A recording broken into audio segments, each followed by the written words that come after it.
think one thing that's unique about vegetation management is that it's not like any other kind of capital project where, you know, you can revisit something once every 20 or 50 years. It's something that's ongoing stewardship every year. And so, you know, I think part of that means that it's really important that we have ongoing relationships with our communities and our fire partners.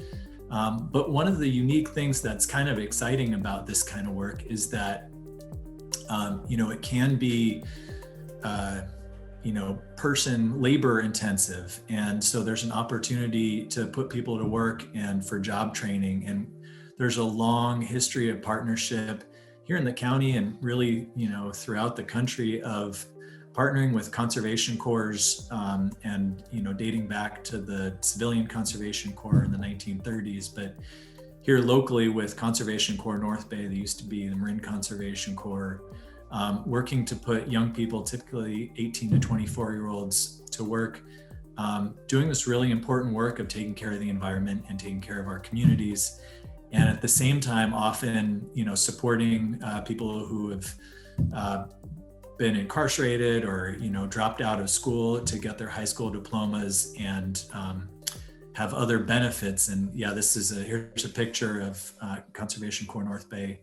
What was the Marin Conservation Corps cutting grass on this is our annual, I think this is probably behind Terra Linda, where, you know, for, you know, you can kind of watch over days and weeks that the crews cutting grass behind homes, creating that 100 feet of defensible space. And really the same is true on, I think we have 3,500 neighbors that back up against open space land. And so cutting, you know, every year these crews come back and cut that grass, and it's really, really, really important work. And it also provides benefit for the young people.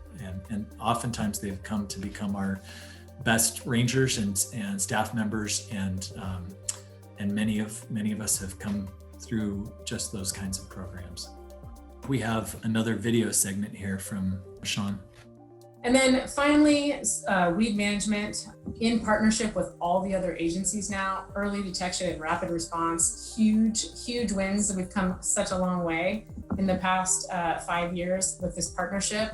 And I think everybody has seen an invasion curve like this, but this is just sort of to remind us all that, you know, that prevention ahead of time, if you can think about it and plan it and bake it into your design, then you're not, you're not cutting something and then over here just sort of chasing it and spending a lot of time and effort on instead, you're thinking about how you can reduce that impact ahead of time. And then these are just all the tools that we use in our toolbox to do that, not only before, but during, and then of course for years after as well. And now we have a presentation from Cindy Schaefer from California State Parks.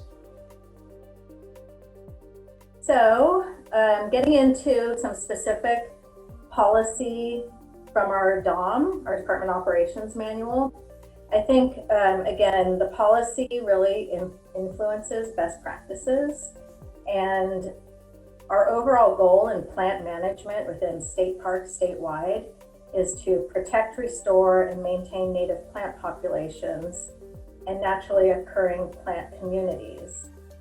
And we have a large focus on accomplishing this through maintenance or reestablishment of natural processes, because these are dynamic systems. So fire, flooding, and succession.